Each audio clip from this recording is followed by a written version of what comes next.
Hoy es martes 25 de junio del 2013. Bueno, padre, venimos para continuar con este pequeño libro, para que podamos estar aprendiendo de esta historia, cómo usted, por medio del poder del Evangelio, usted transformó la vida de estas personas que estamos estudiando. Esperemos que seamos edificados con esta lectura puritana. Seguimos la parte 2, entonces, de Grasoso, el ladrón, una historia del poder del Evangelio, de Charles Luskin. Ya hemos visto cómo, todavía no era Grasoso, pero Paya había pasado por ciertas situaciones, sus padres, la religiosidad que él tenía, o sea, el cura del pueblo se emborrachaba. Ellos quisieron viajar, los padres, pero terminaron muriendo de una enfermedad, ¿no? Y se quedan solos y los dividen a los hermanitos. Y bueno, y él se va a dormir en un lugar y quedamos donde se había encontrar con ciertos personajes, ¿no? Que vamos a ver que eran hombres de mala vida, donde él va a emprender una vida, o sea, de delinquir, y eso lo va a llevar por malos caminos a este chico, ¿no? Entonces continuamos, o sea, ahí. Dice, oye, levántate, chiquillo. Dice, ¿por qué estás allí tirado? ¿Con quién andas? Cuando Paya se levantó, se encontró ante 3 hombres armados, de pie a cabeza. Sintió mucho miedo. No temas, no te vamos a lastimar. Dinos cómo es que llegaste aquí.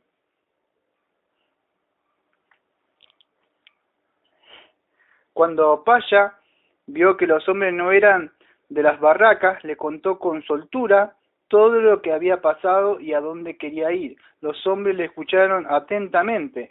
El muchacho listo y atrevido les había caído bien. Después de una breve consulta entre ellos, decidieron llevárselo. Para que no perezca, dijeron, este muchacho aún puede llegar a ser alguien.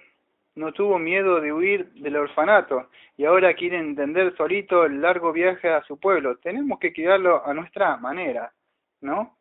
Dicen estos hombres. Los hombres le comunicaron su decisión al niño, a la vez que exaltaban su manera de vivir, le prometían que con ello le iría muy bien. Paya no se atrevió a contradecirlo porque les temía. Se fue con ellos internándose en el bosque donde en un claro estaba un hombre joven y fuerte esperándolos con caballo. El hombre tomó a Paya en los brazos, lo sentó delante de él sobre el caballo y se alejaron a galope. Después de cabalgar por mucho rato en el bosque por sendas llenas de curvas, a fin se detuvieron los caballos, fueron retirados mientras los hombres, arrastrando a Paya tras ellos, gatearon para pasar por una abertura bajo unos árboles que habían sido tumbados por alguna tormenta. Después de caminar unos minutos entre la espesura, llegaron a un claro donde se hallaban unas 20 personas, la mayoría armadas, incluyendo algunas mujeres. Las miradas de todos se fijaron en el niño que había sido traído sucio y harapiento como estaba. Hicieron muchas preguntas. Querían saber quién era y de dónde procedía. Uno de los hombres, aparentemente el líder de la banda, le preguntó, ¿cómo te llamas? Paya. Pablo, le contestó el niño con voz firme. ¿Y tu apellido? Tichomirou, que quiere decir paz en quietud. Ese tipo de nombre no te queda bien entre nosotros. De aquí en adelante será llamado Grasoso, porque estás tan sucio y grasoso. De ahí en adelante el niño no conoció otro nombre más que Grasoso. El nombre nuevo le gustó mucho a todos. Fue entonces que Paya se dio cuenta de que había caído en una banda de ladrones. Poco a poco se familiarizó con la nueva vida y con el tiempo hasta llegó a gustar. La libertad sin pendiente, la buena comida, el buen humor y entusiasmo encariñó a Paya con aquella gente. Y dejó de pensar en Sons Noka. Solamente a Shura, su hermana, no pudo olvidar. El recuerdo de ella lo entristecía mucho a menudo, porque pensaba que ya había muerto. El pequeño Grasoso pronto llegó a ser la mascota de todos los hombres y le servía de pasatiempo. A él le fascinaban las aventuras de ellos, los esperaba siempre con impaciencia para ver qué traían de botín. Día tras día fue acostumbrando a su vida y pronto olvidó lo que una vez sus padres le enseñaron acerca de robar era pecado. Le gustaba inspeccionar los artículos. Le gustaba inspeccionar, me perdí, son las letras muy chicas.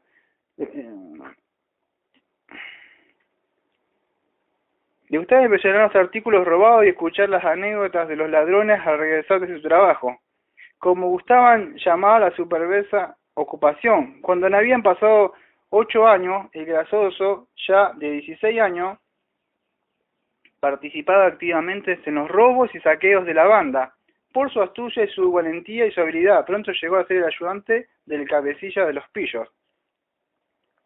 Aterrorizaban a los habitantes que vivían hasta una distancia de 75 millas. La espesura del bosque hacía posible que los ladrones llevaran a cabo su fechoría sin que le molestara. Parecía que nadie los podía encontrar y frenar sus actividades.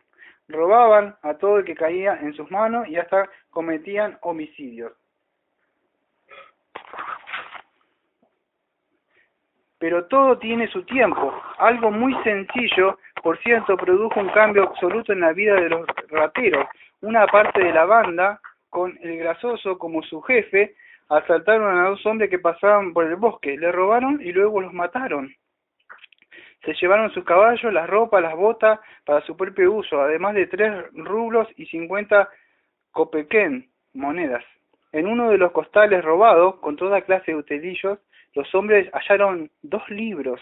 Se apretaban a descargar los libros, cuando de repente pensaban que sería mejor llevárselos a fin de usarlos como papel para enrollar cigarrillos.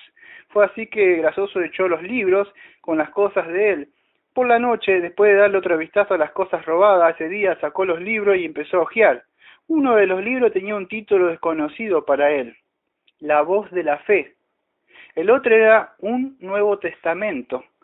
De este último libro tenía un vago recuerdo de su infancia. Sus padres también habían tenido un Nuevo Testamento en Sosnokovka. Acostado en su cucheta, para pasar el tiempo, empezó a leer las páginas donde por casualidad había abierto el libro, y allí leyó: No hay quien busque a Dios. Sepulcro abierto en su garganta, con su lengua tratan engañosamente, veneno de áspida está debajo de sus labios, cuya boca está llena de maledicencia y de amargura, sus pies son ligeros a derramar sangre, quebrantamiento y desventura en sus caminos, y camino de paz no conocieron, no hay temor de Dios delante de sus ojos. Romanos 3, versículo 11 y 13 al 18. Pensó en aquel entonces, también había gente como nosotros. Sus pies se apresuran a derramar sangre. Le vino a la mente el cuadro de cómo ellos, los ladrones, en sus veloces caballos habían perseguido a los viajeros que trataban de huir, y cómo a pesar de que rogaban por sus vidas, los habían matado sin piedad. Recordando esto, reflexionó también quiénes habían sido esa gente. ¿Por qué tendrían este libro con ellos? Empezó a hojear el Nuevo Testamento con la esperanza de hallar alguna información acerca de los asesinados, pero no encontró nada que dijera una pista de quiénes eran. Encontró solo la siguiente inscripción en la primera página: 15 de mayo de 1898, día de mi conversión al Señor. En este día, Él perdonó mis pecados y me lavó con su sangre bendita. Dice. El grasoso no entendía el significado de estas palabras, y hojeando estas páginas, más siguió leyendo. ¿No sabéis que los injustos no poseerán el reino de Dios? 1 Corintios 6:9. Pasó a leer las varias abominaciones que siguen, luego oyó las palabras de resumen: y esto era hasta algunos, más ya soy lavado, más ya soy santificado, más ya soy justificado en el nombre del Señor Jesús por el Espíritu de nuestro Dios. 1 Corintios 6, versículo 11. Después el grasoso leyó la oración del hombre que dijo: He aquí, Señor, la mitad de mis bienes doy a los pobres, y si en algo he defraudado a alguno, lo devuelvo con el cuatro tanto. Lucas 18, versículo 19, versículo 8. Dio vuelta unas cuantas hojas y se sintió fuertemente impactado al leer Lucas 23, donde se describe la crucifixión de Jesús. Le fue de interés especial el hecho de 2 homicidas fueron crucificados con el Cristo, y que uno fuera perdonado por Jesús, con la promesa de la entrada en el paraíso. El grasoso cerró el libro y lo puso debajo de su almohada, se envolvió en sus cobijas y trató de dormirse, pero sin resultado. Su corazón estaba muy perturbado. Todos sus esfuerzos por dejar los pensamientos que se agolpaban en su mente fueron inútiles. El recuerdo de aquellos dos viajeros arrodillados rogándoles por sus vidas no lo dejaban tranquilo. No fue hasta la mañana que al fin Grasoso quedó profundamente dormido, pero despertó con renovada inquietud. Sus camaradas notaron la extraña expresión de su rostro, pero no sabían de qué se debía.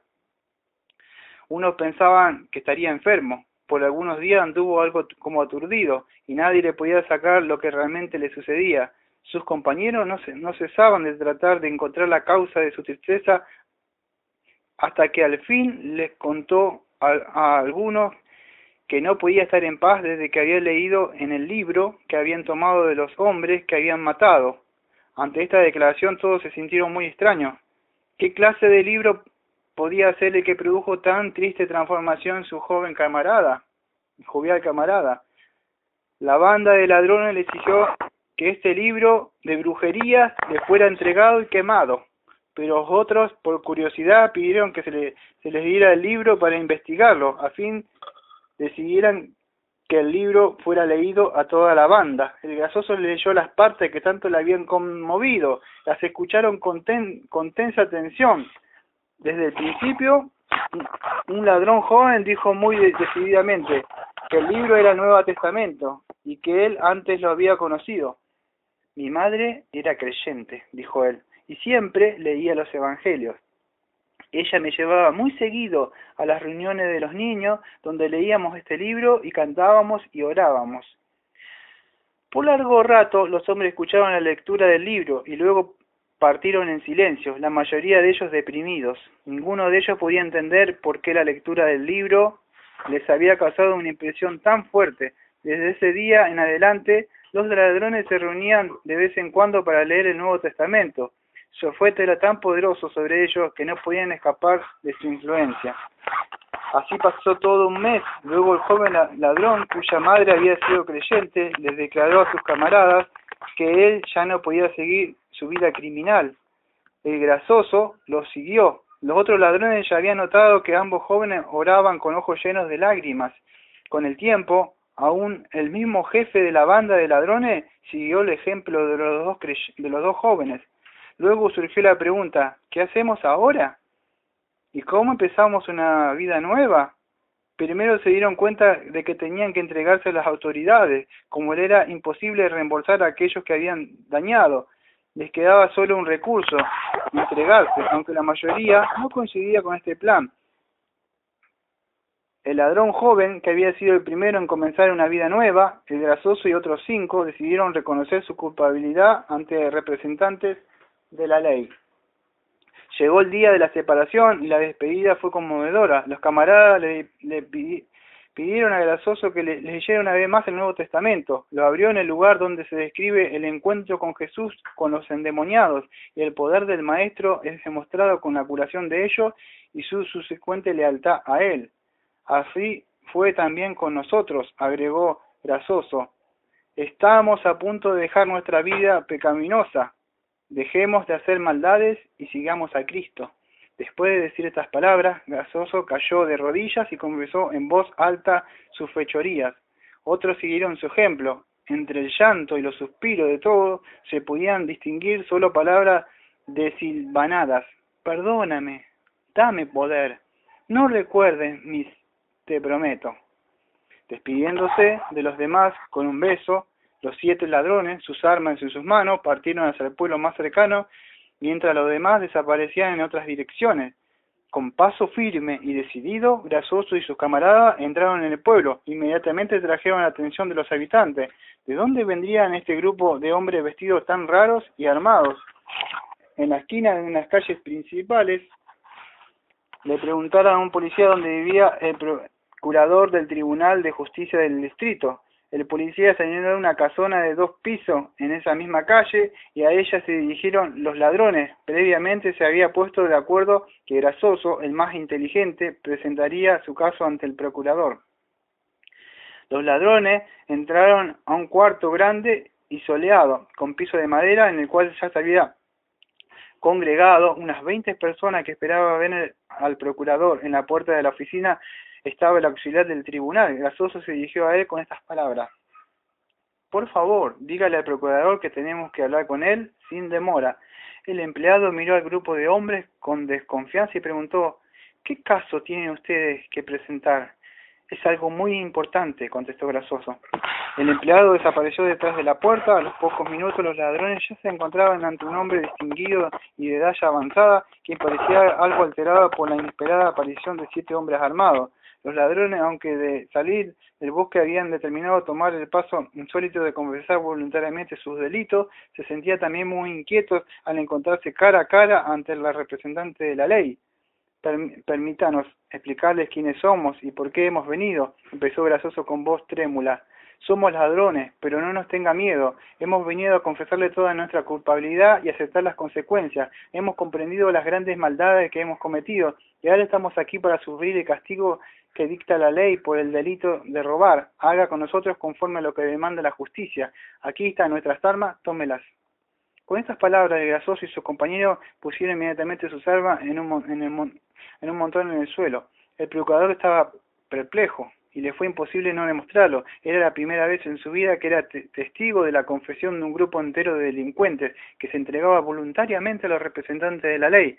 Después de un rato llamó a la policía y en unos minutos apareció un pequeño grupo de soldados con armas, encabezada por un capitán de policía. Se tomó la información necesaria del caso, lo cual fue entregada al departamento de investigación. Grasoso, al ser interrogado, narró la historia de su vida en términos generales, explicando la razón por la cual él y sus compañeros se habían propuesto dejar la vida de ladrones en el bosque. El procurador y todos los representantes se mostraron visiblemente conmovidos y solo con gran esfuerzo pudieron contener sus lágrimas. Les resultaba difícil creer que el cambio tan drástico de estos hombres se debiera exclusivamente a su conocimiento del Evangelio.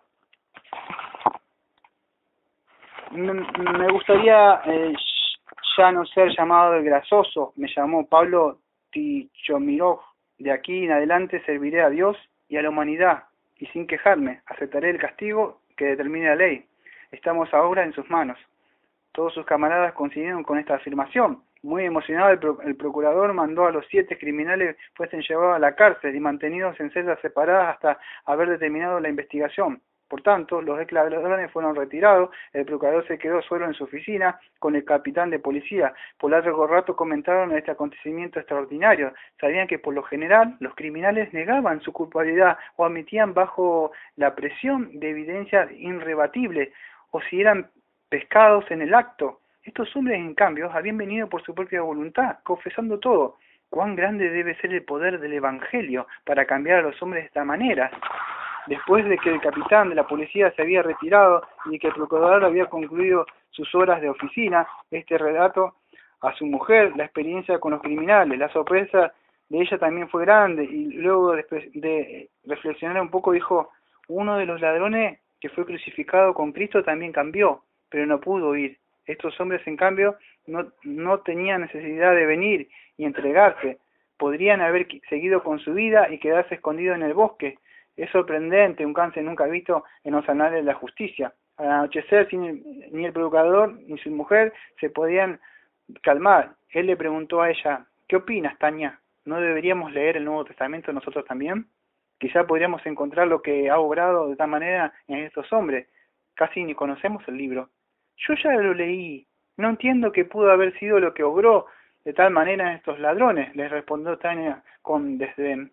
El procurador, que se llamaba Yuri Nikolajevich, se levantó y fue a la biblioteca en busca del Nuevo Testamento. Se apresuró hacia la cocina para dar órdenes para la cena. Él se puso de los lentes, abrió el Nuevo Testamento y empezó a hojearlo. Le llamó la atención Juan, capítulo 12, y comenzó a leerlo. Mientras leía, coincidió con la acción de María, quien usó el costoso aceite para ungir a Cristo. A la vez, desde el punto de vista de un miembro de un jurado, no pudo menos de condenar al ladrón secreto. Judas juzgaba las obras malignas del traidor a la luz de los códigos pertinentes de la ley. El abogado siguió leyendo. Estaba atónito ante la omnipotencia de Cristo al resucitar a Lázaro, cuyo cuerpo ya estaba en estado de descomposición. Se maravilló por la incredulidad de los escribas, quienes habían sido testigos de prodigios jamás vistos. Pensativamente reflexionó en el grano de trigo que primero tiene que morir antes que poder dar fruto. pero aún así no alcanzaba a comprender el verdadero significado de la parábola. Sin embargo, cuando llegó a las palabras, y yo, si fuese levantado de la tierra, a todos traeré a mí mismo. Juan 12:32.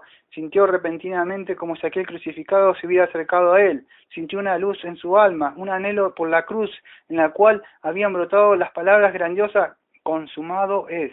Se preguntó si aquello sería el poder que había traído a Tichomirov, pero se apoderó de él cierto temor al leer al final del capítulo las palabras: el que me desecha y no recibe mis palabras, tiene quien le juzgue.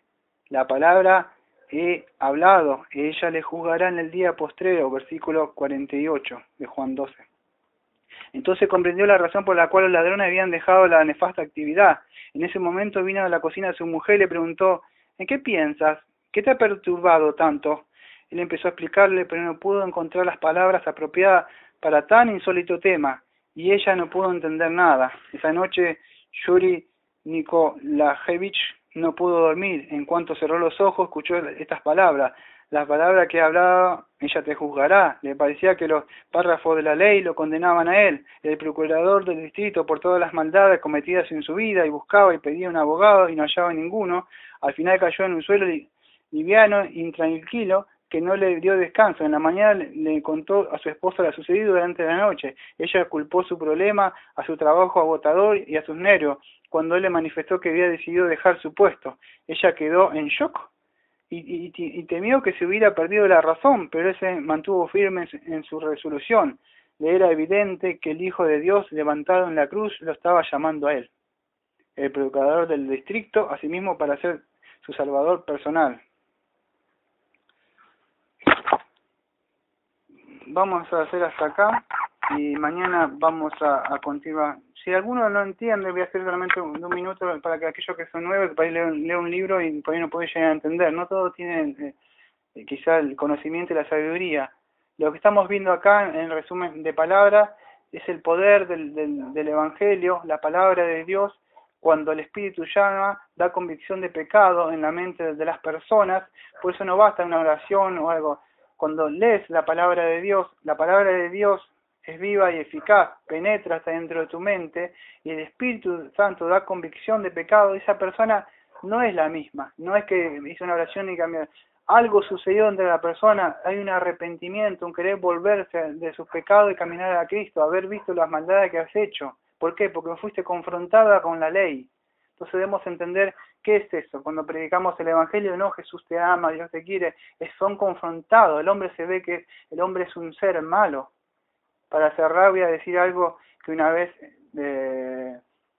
un hombre que era muy conocido, un teólogo muy reconocido, y sobre todo los libros de teología sistemática que había escrito, dijo: si tuvieras que describir toda tu vida, ¿qué es? ¿Cómo podrías resumir todo lo que has aprendido, todos los libros y que has estudiado tanto? Y él le dijo: en todos estos años que yo he aprendido, pude aprender dos cosas, y tantos libros que he escrito y tantas cosas que he leído. Una, que el hombre es muy malo, y otra, que Dios es un Dios santo. Y eso es lo que podemos aprender de todas las escrituras. El hombre tiene que entender que el hombre es malo por sí, en sí. Su ser se inclina siempre a la maldad. No es que siempre hace todo continuo mal, pero su ser siempre está inclinado. No él, como dice Romano, como leíamos, como estaba leyendo Pablo ahí, es así. Sus pies se apresuran a hacer maldad. Así que eso es lo que ha sucedido, y vemos el poder transformador de las personas. Amado Padre, le agradecemos porque el libro que estamos leyendo de Grasoso, El poder del Evangelio, nos muestra cómo en esa época del 1800 se escribían libros que de verdad mostraban el poder que hace usted con su santa palabra y su santo espíritu aplicando en los corazones de las personas y regenerándolos y convirtiéndolos, cambiando sus vidas. Le pido que muchos no solo por este libro, porque también se leen textos bíblicos ahí en esta lectura del libro, que usted también esté trabajando por medio de su santa palabra y su santo espíritu. Le agradecemos por estas lecturas que podríamos estar haciendo y dedicando el tiempo a otras cosas, pero usted nos ha llamado a edificarnos con libros también que en una época también fueron sagrados y puritanos. Le agradecemos también por su santa palabra, su santo espíritu, por el sacrificio de Cristo, y gracias le pedimos por todos los oidores y por esta iglesia bautista desde Mar del Plata. Como siempre decimos esta iglesia, amén.